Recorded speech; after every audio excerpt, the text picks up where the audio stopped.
Journey with Judy. Honest, open, transparent. It's hot. There's no such thing as perfect. Okay, so this is 2 weeks running that I'm starting this show crying again. I did not intend on starting today's show crying. However, Robin and I always take a few minutes to pray before the show begins, and my heart is just so full of gratitude. Gratitude for the fact that God is just doing these crazy things, and he's just opening these doors that I don't think he ever would have or could have maybe before. And so it's 6 years that I've been getting to do this show. 6 darn flippin' years that I have got to just come before you in this padded room and just talk incessantly about nothing. I just get to come here and talk about whatever I want, whenever I want, in the whatever way I want to. And I'm just so grateful to Tom and Nancy and Aaron for making this possible, and Robin, who tolerates me every single week, week after week. 6 years. I don't know, that's like 300 and some shows. I'm not really good at math, but it's hundreds of opportunities to proclaim God's greatness, his grace, his mercy, and just try to connect faith and life. Like, it's just so hard sometimes. Robin and I were just talking about this. We want to be these encouragers in every and all situations, but sometimes it's like, gosh, sometimes it's hard, and we're like, God, would you just deliver, because I'm making these promises that you're going to keep your promises, and like my whole reputation is resting on it. Anyway, it's always about me, my friend. So you're journeying with Judy right here on Lake 96.1, the 6-year anniversary of the start of the show. And I have to tell you that I'm going to talk a little bit more about this topic of anger. And I'll just start by saying I was so angry that my plane did not crash.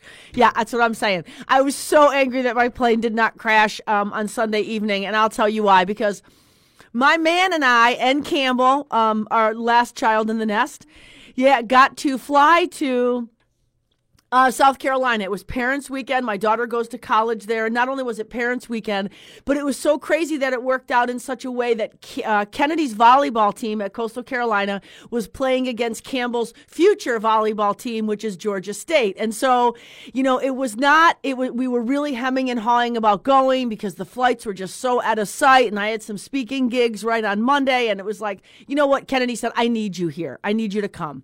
So we decided to just do it, like just be fiscally irresponsible and go to South Carolina for this really short trip, but get to see Campbell's coaches and future teammates and Kennedy's current coaches and teammates. And it was just this fun little rivalry, and it was super cool. Now, I'm always trying to move the target in terms of my own personal goals and adjusting the strategy when I feel like it's not working. And so it's really not working for my family that I'm high when I fly. Okay. It's not working for my family when I'm high when I fly. And now I'm getting a little bit more exposure in places. And I just don't, I really just do not want to be this person that is stumbling literally through the airport as high as can be with my suitcase wheels flipped upward, dragging my suitcase because I'm just literally out of it, because I do not allow myself to step in a place of faith when I get on a plane. Instead, I become consumed with fear. So my intention was to not take a pill when I flew on this particular flight. It was 2 hours. It was like, I can do this. Why? I can definitely do this. I'm doing this, right? So I got on the flight and I got really scared, and like very discreetly I reached into my backpack and broke like this little piece of the pill off. Just this little, like a half of a quarter of a half of a quarter. Needless to say, I was out cold. I woke up and Bob was like, "Did you take a pill?" And I lied right to his face. But only because Campbell was there and I didn't want him to think that I failed. Like I said out loud that, the intention, which is always helpful, but then you feel like more of an idiot when you don't follow suit. And anyway, the good news was I didn't really care what they thought at this point, because this pill makes you forget everything. And according to Bob, it was a really bad flight, and it was probably better that I took the pill. Anyway, it was a great weekend. Got back on the flight. Now, here's the deal. I was speaking on Tuesday, heading up to Oshkosh on Monday. And so we were flying back and arriving at like 3 a.m, Rob. So we pushed this trip to the last possible second. And here's the thing about this pill is when I take it, I forget stuff. And so I had no choice on the way back but to not take this particular medicine, because I was speaking. It's a 500 executives in Oshkosh. And the last thing I want to do is just be out of it, and for those of you who might be tuning in since that event, I hope you had fun. And, I usually don't take pills. It's only when I fly, just to know that. Anyway, So I was absolutely not going to take the pill. Anyway, they made it clear that not only was the flight really full, where it means I had to sit way in the back, and it's the bumpiest in the back. If there was 33 rows in this plane, I was getting parked in the row 31. Okay, there was no begging, nothing that was going to get me up to the front of the plane.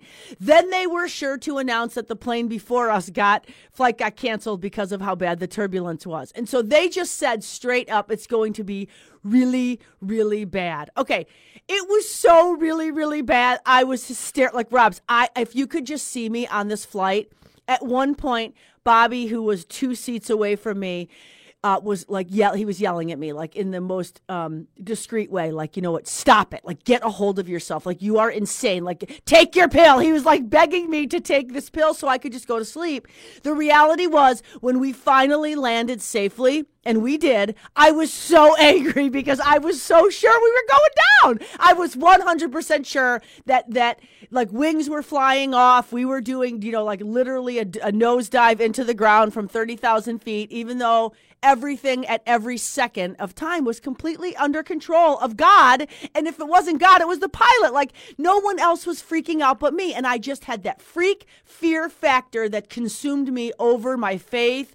And you know what? I got to start being about what I'm talking about. You're Journeying with Judy right here on Lake 96.1. We'll be back after the break.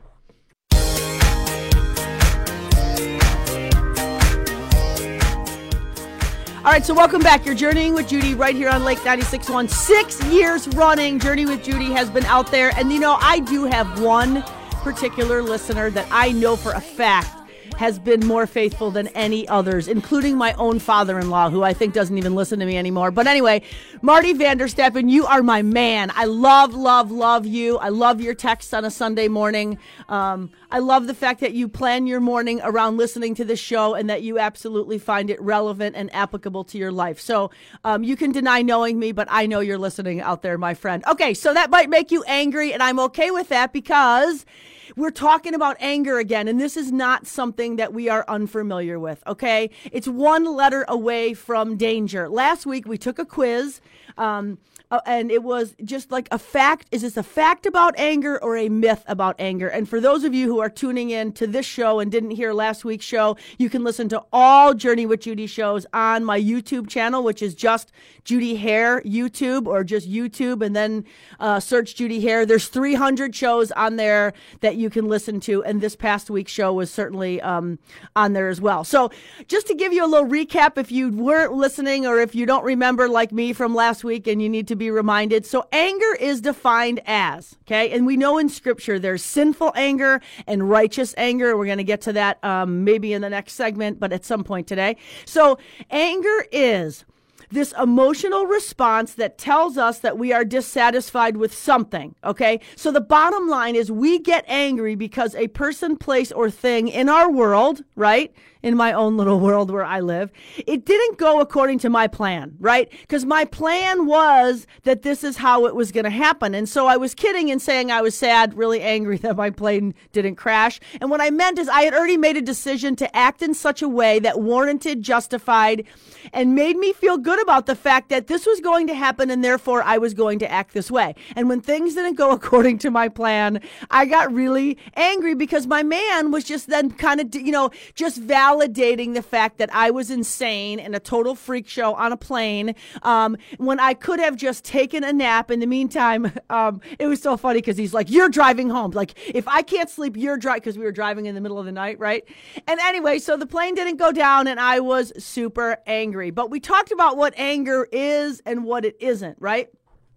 So here's the thing, okay? There's a lot of confusion about anger and there's a misunderstanding around it because it is a normal human God-given feeling. Like, it's not a bad thing. Anger is neither good nor bad, except in the cases where it's experienced too frequently, too intensely, it lasts too long, or possibly it's expressed in a way that's harmful, right? So when we're angry all the time, every time, like anger is our typical normal response, and you probably are thinking of someone you work with, sleep with, birthed into this world when we talk about anger, right? Too frequently, like every time, like my kids always say to my man, you're always yelling. No, Bob just talks really, really loud. They say that I'm always yelling. My daughter will say, stop yelling at me. And I actually would be talking at this tone of voice. And she'll say, Dad just yelled at me when we did not even raise our voice. But we are freak shows. I am the most intense person I know. My man is the most irritable person I know. And together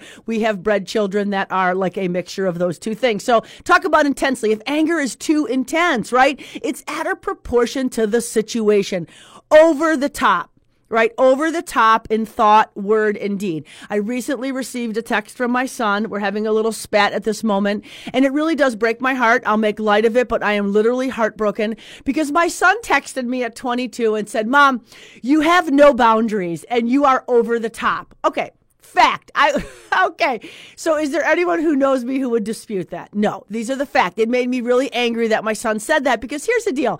My son brings me into his life when it's convenient for him. And we have a very honest, open, and transparent relationship. We both, Bob and I, with our oldest son, actually all our kids. But then when it's not convenient and there's stuff they don't want us to know, all of a sudden we're all up in their chiz. Like, you're all up in my business. Well, but you brought me in your business, and so now I'm staying in your business. And as your mother, I always want to know where you are.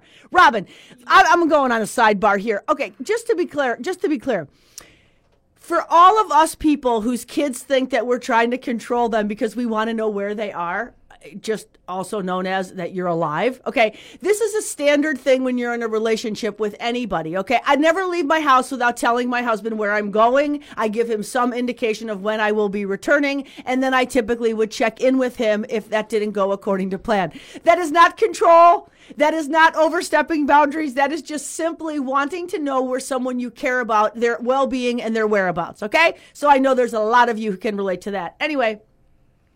But I am over the top, and most things that I do are out of proportion to the situation. I will claim that, name that, and win the prize for that. So, but I don't really get angry a lot. I get hurt feelings. My feelings get hurt, right? So I get sad, and then my kids say that I got them a drama mama, and Bob says the girls are filled with drama. They got it from their mama. Whatever. Anger, when it lasts too long, it's an issue, guys. It's not good or bad unless it lasts too long. Okay, so like this, what happens is when you get angry, when I get angry, something is released inside of us, right?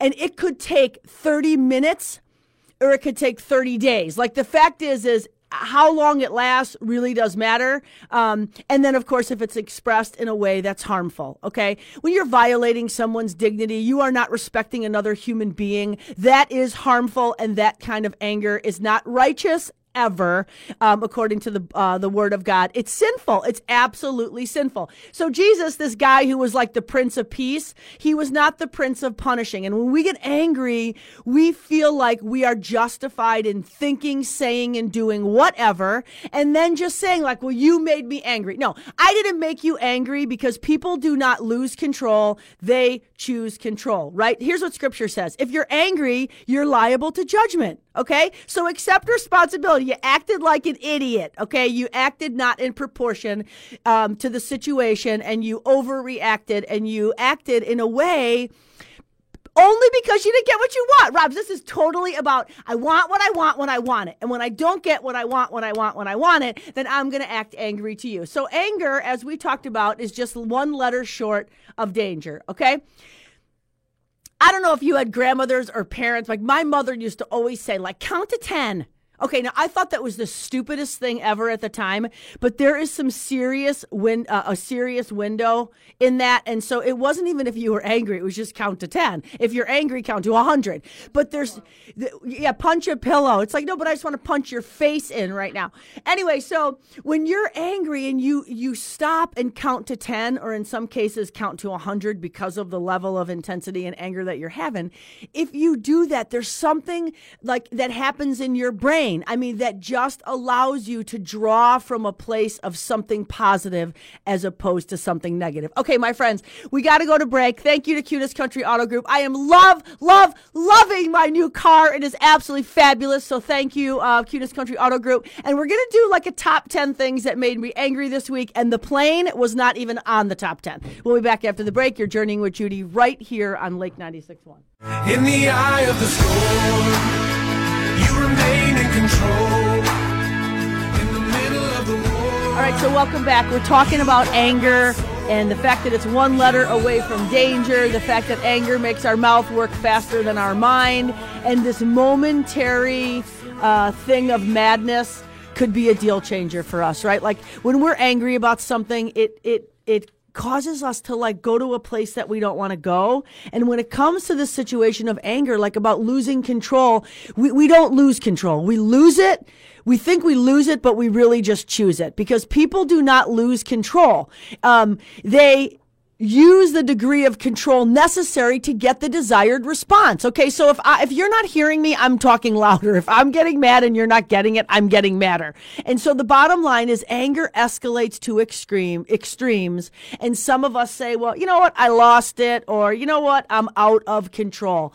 And so here's what Scripture says, that we are supposed to be slow to anger. Right? Slow to anger. And when people, places, and things do not do what we think they should say in the way they should say it when we think we should say or do it, we get super bummed out because we make it all about us. Okay, so rather than, I got this top 10, which I'll end with that, but I do want to just give you some facts, some biblical things that you can actually do when it comes to anger. Okay, so Ephesians 4:26 says, be angry, but don't sin.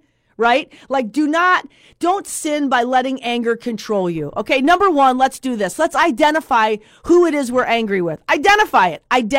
I am angry with blank. Fill it in. Determine what it is that you think they owe you, what they took from you, and maybe even what they need to give back to you. Right? Identify it. Determine it. Number three, cancel the debt. Bottom line is, I would be willing to place a large amount of money. I notice how I don't say I'd like to place my whole bank account on that because I have none. But if I had a large amount of money, I would place a large amount of money on the fact that whoever you're angry with, like, does not even care that you're angry with them. So, like, just forget it. Move on. Let it go. Offer it up. Jesus has got this, and he's going to figure it out. Now, once you cancel the debt, then you got to dismiss the case. Okay, this is a daily decision to push restart, right? It's the restart button. Just, you know what, it's just a beautiful thing when you can actually stand in front of somebody or in front of your own mirror and say, hey, you know what, I'm canceling this debt. You owe me nothing. Like, that's what forgiveness is, which is such a beautiful thing. And here's the deal, talking about debts, guys.